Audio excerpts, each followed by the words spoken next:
Évangile des 12 prologues avec commentaires. De toute éternité à toute éternité est la pensée éternelle. Et la pensée éternelle est la parole. Et la parole est l'acte. Et ces trois sont un dans la loi éternelle. Et la loi est auprès de Dieu. Et la loi émane de Dieu. Tout est créé par la loi. Et sans elle, rien de ce qui existe n'est créé. Dans la parole, il y a la vie et la substance. Le feu et la lumière. L'amour et la sagesse. Ne font qu'un pour le salut de tous. Remarque. Avant que le cosmos visible n'apparaisse, il y eut une vision. Un projet créatif, porté par la sagesse. Axé sur la vie sous d'innombrables formes. Sur la diversité, la beauté et l'harmonie. Cette vision n'était pas le fruit du hasard, mais l'expression d'un principe ordonnateur. Elle reposait sur des lois cosmiques simples et géniales à la fois, qui imprègnent tout être. La vision est devenue le mot. Et le mot est devenu réalité. Ce qui était pensé a été exprimé. Et ce qui a été exprimé est entré dans l'existence. Dès le début, tout était imprégné de sagesse et d'amour divin. Non pas comme une contrainte, mais comme un fondement porteur. Seul l'être humain a reçu la liberté. La liberté de s'intégrer dans cet ordre. Ou de le mépriser. La liberté de choisir la destruction. Ou de créer quelque chose de nouveau. Le Créateur a consciemment pris ce risque. Il a accepté la possibilité de la dégénérescence. Car la liberté et la créativité de l'homme lui importaient plus qu'un monde de simple obéissance. Sans ces lois divines, il n'y aurait rien. Aucune forme, aucun mouvement, aucune vie. Car l'ordre ne naît pas du néant. Et le sens ne naît pas du hasard. Ainsi, à la sagesse de Dieu s'ajouta la force de la réalisation. L'énergie. De la sagesse et de l'énergie naquit tout ce qui existe. Même la matière. En tant qu'énergie condensée et ordonnée. Liée à la loi et à la mesure. Tout ce qui existe reste donc lié. À son origine. La pensée. La parole. Et la loi. Dont il est issu. Prologue. Et la lumière brille dans les ténèbres. Et les ténèbres ne la cachent pas. Remarque. Les ténèbres ne sont pas transformées par la lutte. Mais par la lumière et l'amour. La lumière agit en éclipsant les ténèbres. L'amour est la force la plus puissante de l'univers. Là où il y a de la lumière et de l'amour, les ténèbres perdent leur pouvoir. Les ténèbres restent libres. Libres de se tourner vers la lumière. Ou de s'en détourner. Car le véritable changement ne se produit pas par la contrainte. Mais par la décision. Priez pour vos ennemis, décrit exactement cette voie. Ce n'est pas un signe de faiblesse. Mais l'expression d'une force spirituelle.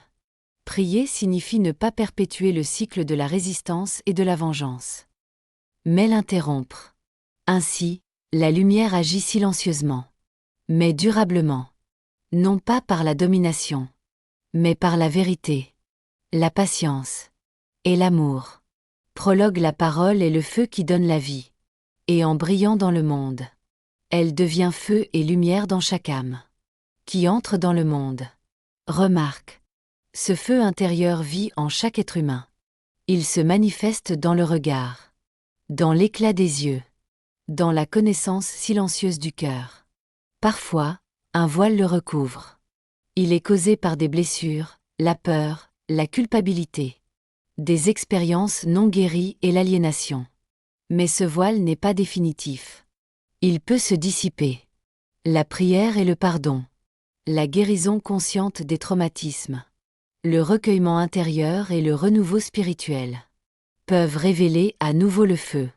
Afin qu'il recommence à brûler. Les enfants viennent au monde avec ce feu divin. Dans une pureté particulière. Mais la violence, le manque d'amour et le surmenage peuvent l'affaiblir et l'assombrir. Cependant, là où l'amour est préservé comme sacré, l'éclat est également conservé. Nous sommes responsables les uns des autres. Car lorsque l'amour agit à travers nous dans le monde, il rallume également le feu caché chez l'autre. C'est ainsi que la lumière et l'amour sont transmis. Non pas par l'enseignement, mais par l'amour vécu. Prologue. Je suis dans le monde. Et le monde est en moi. Et le monde ne le sait pas. Remarque. Tout est imprégné de l'Esprit divin. Nous vivons et agissons dans la grâce divine. Comme le poisson dans l'eau. Porté par quelque chose. Qui l'entoure constamment. C'est précisément parce que cette présence est si omniprésente. Qu'elle passe souvent inaperçue. Ce qui va de soi échappe facilement. Au regard conscient. Mais la conscience peut être aiguisée. En s'arrêtant. En étant attentif. En ayant le cœur ouvert. Celui qui commence à considérer ses semblables. Et la nature avec estime. Avec gratitude plutôt qu'avec exigence. Découvre peu à peu. La profondeur cachée du quotidien. Ainsi, le monde n'est pas recréé. Mais reconnu à nouveau. Comme un espace de grâce. Dans lequel nous vivons. Tissons. Et sommes. Prologue. Je viens dans ma propre maison. Et mes amis ne m'accueillent pas. Remarque. Jésus est venu dans le monde.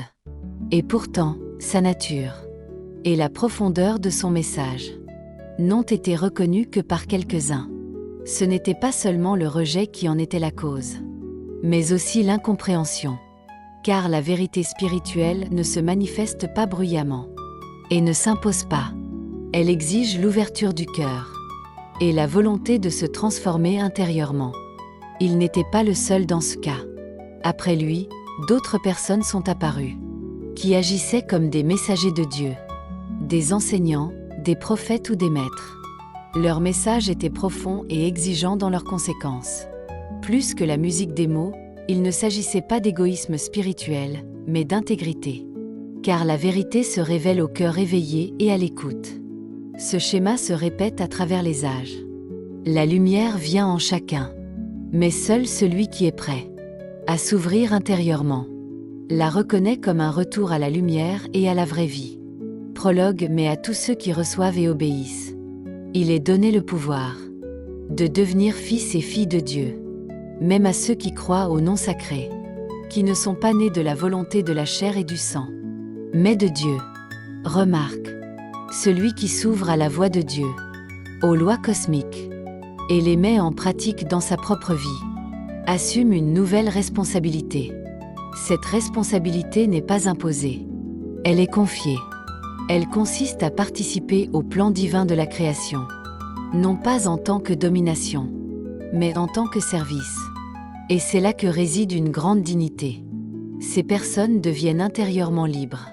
Elles ne sont plus dominées par des passions désordonnées, par des peurs ou de simples opinions. Leurs actions découlent de plus en plus de l'ordre des lois divines et de l'action de l'Esprit de Dieu. Cette transformation intérieure ne reste pas cachée. Elle est perceptible dans l'attitude, dans la parole, dans l'action. Car celui qui est né de Dieu apporte au monde quelque chose de sa clarté, de son calme et de sa force créatrice. Prologue. Et le Verbe s'est fait chair et a habité parmi nous. Et nous avons vu sa gloire pleine de grâce. Voyez la bonté, la vérité et la beauté de Dieu. Au nom du Saint-Sacrement. Amen. Remarque. Pour être proche des hommes et leur faire découvrir la vie parfaite, Jésus a été envoyé, non seulement comme enseignant, mais aussi comme modèle et référence vivante. Il a proclamé la parole de Dieu, non pas principalement par de nombreux mots, mais par sa vie elle-même. Son existence était l'incarnation de la parole. La vérité vécue, l'amour vécu, le dévouement vécu. Ainsi est devenu visible ce que Dieu entend lorsqu'il parle de la vie. Et beaucoup ont reconnu en lui la gloire de Dieu, sa bonté, sa vérité et sa beauté, non par la contrainte, non par la puissance, mais par sa présence et sa grâce. Le « Très Saint » désigne Dieu dans sa sainteté suprême, inaccessible, source de tout être, de toute vie et de toute vérité. Son inaccessibilité ultime à toute instrumentalisation humaine. Cela signifie que je ne parle, ne reconnais et ne témoigne pas de cela de moi-même, mais dans la conscience de la présence de Dieu, en accord avec son essence et sous sa vérité.